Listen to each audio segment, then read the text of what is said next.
everyone. This is Paula Harris, and I have with me Eric Vickery. How you doing, Eric? I'm good. How are you, Paula? I'm doing great. I have a question for everybody today. What are the 3 reasons your team is not following your systems? I get this question a lot. Do you ever get this question from doctors? Yeah, the question is presented as implementation. Why do we keep talking about the same thing, but implementation isn't happening? And a lot of doctors feel like, well, maybe I haven't been clear. And so they get their systems manual together, and we have loads of documents. We send them, we go over it, we have a team call, all this kind of stuff. And it's still not happening. So I think in conversation, this is kind of coaching corner conversation here. We're letting doctors listen in. I've had this conversation so many times in the last few months, and I've come up with 3 reasons. Maybe there's more, I don't know, but at least 3 reasons why team members are not implementing. So number 1, I think, is they don't want to. Yeah, I think that's laziness. You know, I've never had to do it that way. That's not how they trained me before. You know, those sorts of things get in the way. And then doctors frustrated going, well, maybe this is the wrong system, or maybe this coaching is wrong, or maybe I shouldn't have this high of expectations. Yeah, or, we've always done it this way. I don't see any need to change, that kind of thing. So sometimes there's a lack of, I just don't want to. Yeah. I think the second one is probably, I don't believe in it. Yeah. So this is don't fix it. This is a purpose conversation of like, what's the why? And that's a mistake I see in leadership a lot is we'll give the system, we'll hand out the system, or we'll read a book or hear a podcast, get a document and say, okay, we're going to be doing this now. And there's no conversation about why. And a great example is perio charting. Yeah. So I see doctors writing up their systems, getting their perio protocols together, which you should do, right? And then the hygienist still isn't doing it. So they don't believe in it, maybe. How about this one where the doctor comes back from a course and he didn't bring the team with him or her, right? And doctor comes back in and says, all right, here's what we're going to do. And team's just not on board with it. They don't have the big picture. They weren't at the course. They didn't see it how the doctor saw it. And so therefore they're just not on board. That's kind of level 1 leadership of pulling your boss card, I call it, of you have to do this because I'm your boss and I say so. Yeah. And then you get this withholding, you get that, okay, in the meeting, and then it's not done. Yeah. So some of that, I believe, is they just haven't really bought into the concept and the why. The third one is I think they might not be confident. So I see this come into play with some of the new patient phone skills or the insurance question when you're out of network. And I don't know, where do you see this? Yeah, I see it in panic mode when it comes to ideal day scheduling. They're so afraid to hold that rock appointment for that. I'm skipping over something when I have this little sand or water appointment, low production appointment, and I put it in there. It's a type of fear of rejection or approval addiction where they're so afraid that they're not going to fill that and there's going to be open time. And it's the lesser of 2 evils. Well, I'll just put something in there when really if they just waited, tomorrow there's an emergency, we could put, a rock appointment in that spot. And so the confidence level has to be there to know that, to trust the system and to trust your skills that you're going to get case acceptance to put the patients in. That's exactly right. That's the 10 on the head we talk about with self-esteem. And I know when I was a practice coordinator, and you've been working up front as well, and it was hard for me I wasn't allowed to fill that rock time until the afternoon before, and that kind of freaked me out. So I figured out some ways to handle that. But I think part of it too with systems is entropy. Everything gravitates to disorder. Yep. And sometimes we think that we only have to say it once. Eric, you have 4 kids. I have 5. Did you just have to say it once?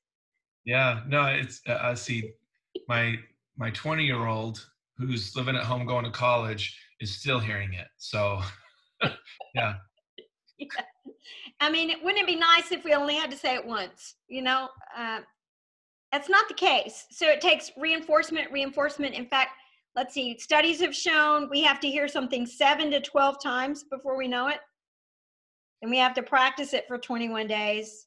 21, and that starts the habit. It's 52 days to cement the habit. That's just the launching point. So, when we're reviewing things with team and system and creating accountability and put leaders in place, there's a reason why that process is required. It will just dissipate, entropy. It'll fall apart. I use 4 disciplines of execution. It's a Covey book, his son Covey, and in that book, it talks all about why big businesses fall apart in doing this, and all the same principles apply to small businesses. And you have to be disciplined in execution for sure. You're absolutely right. I think this is also a management versus leadership conversation. Management is giving them the system or creating the system. Leadership is, okay, now that it's not being implemented, what do I do? Yeah, what do you do? Because what we tend to do is just keep reminding them over and over. I get these emails all the time. Our topics for the call are this. We've been over this 15 times. Still not happening. Well, that's because you're stuck in the management conversation. You need to shift to leadership. So what does that look like when we're shifting from management to leadership when it's not happening? Yeah, the hard part is dentists are absentee owners or absentee leaders. It's not that they're not in the building, it's that they're working right alongside us. Yeah. They're the most, hopefully they're the busiest worker of all of us. Therefore, they can't be out making sure, governing, managing, making sure things are being implemented. So they think, I need to hire an office manager, and they're going to be the ones going to do it. Well, they're also not going to be doing things that you've said you want them to do and systems you put in place. So we just put drones up in the office. What's that?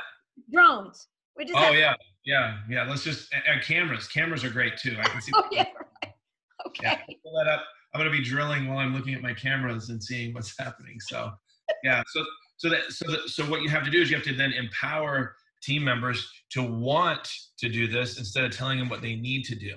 And I don't believe in dangling the carrot. I don't think that I'm going to do something just so I get paid more or whatever. It's the job. And so the goal is to create an ownership mentality with each employee. If each employee does not have an ownership mentality, they will not be performing at the highest level. So I do my job. I served 10 years up front. I don't know how many years you worked as administrator, but I managed 2 different practices. I served 10 years. So I did my time. And what I realized is if you don't have each person doing their job as though they own the business, right? They will do it in a subpar fashion. Yeah. So how do you get them to have the perception of ownership? Well, I think measures. I think that really helps. I think feedback helps. I think appreciation helps. But you have to empower them. And you got to just have people who want to grow the business. Whether that's through competition, if they feel the challenge of it. You cannot motivate somebody else to do something you want them to do. That's right. I think they have to be a motivated person to do it. So just because there's initials after their name that show they're clinically able to perform the job or years of experience, whatever it is, doesn't mean they're motivated to run your business the way you want them to. And you need to find the right people to do that. Once you have them in place, then you need to perpetually appreciate, confirm, encourage, engage, and communicate. And inspect what you expect. Yeah, that's good. You're absolutely right. And so the management conversation when we don't have follow through can look like a performance review. A leadership conversation when we're not following through looks like the 5-step conversation, which is, let's start where we can agree. We have another video on this, but start where we can agree, list the facts, list the specific times, dates, patient names, whatever, when this did not happen. Didn't happen correctly, yeah. Then we talk about how we feel about that. I'm frustrated, this doesn't work. Or maybe there's an apology that's appropriate of what have I done to cause you to lose respect for our practice and for our vision, things like that. And then we can get into what are your solutions? If you were the leader, what would you do to fix this? Ask for them. Lastly, let's follow up and make sure our consequences are clear. And if this was still going on and you were the leader, what would you do? So that's another video, and we have handouts for that and stuff if you want. But I think that's the difference between the management leadership shift. So when I'm doing coaching, I say every time I'm speaking, and right now this is happening for people who are watching this, you are assessing what's being spoken versus who you really are. So every time there's information shared, you assess it and go, do I choose to be in alignment with that? So I'm assessing and going, I agree with that. How come I'm doing that? Would I like to be in alignment with it? Yes. I move into a positive response to it. And then I go, I like that. And then it's just information, it's just knowledge that sits there, or I create action. So it goes assess, align, action, right? So that's where Paula is in that conversation saying, okay, what do we need to do differently? But then the last step is accountability. Oh, yeah. If you don't have the accountability in it, then it fizzles, right? And you feel like I keep having to have this come to Jesus meeting every 6 months with this team member where they get so bad, I can't take it anymore. And I've got to, bring them in and sit them down and do a review. And they're like, what are you talking about? I never knew you had this expectation. So make sure that your team is saying, oh, assess. Oh, yeah, I do care about this, right? Number one reason, I do believe that this is the right thing. I assess, okay, I do believe in it. How do I do it, right?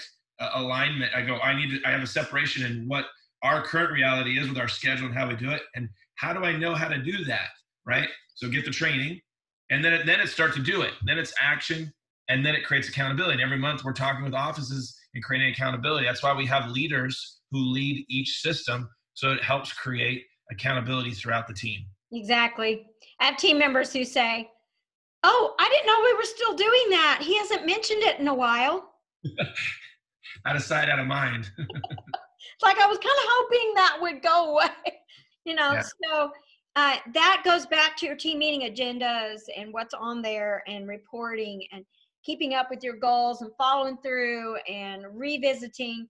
So this is it's a complicated system to make sure your systems are being followed up with, right? Right, that's right.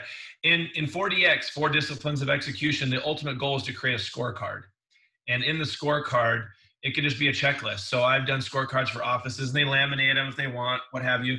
And it might say at morning huddle, then maybe one of your systems is, I want to ask for referrals.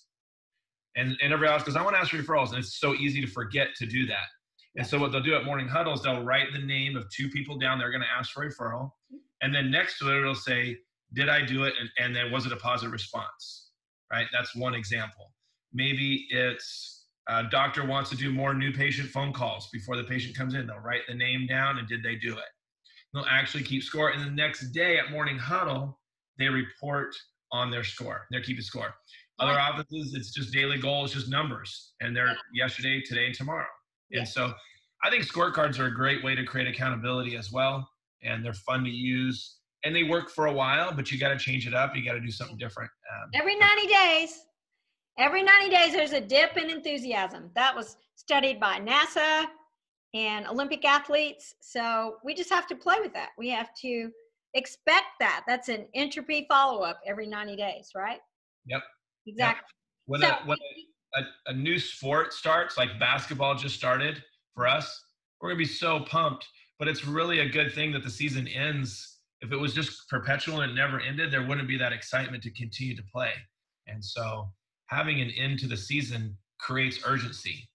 So by this time, this end of the date, we want to have done this X number of times. And you give yourself a deadline. And then you start something else on the other end of that creates more enthusiasm. That's very good. I use that same concept with bonus.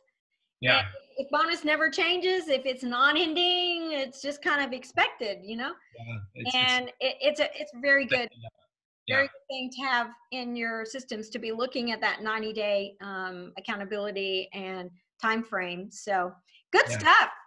Thanks, Eric, for sharing with me. Yeah, absolutely. And if you need more coaching on this, let us know, right? For sure. All right. Thanks, everybody. Talk to you soon. Bye, guys.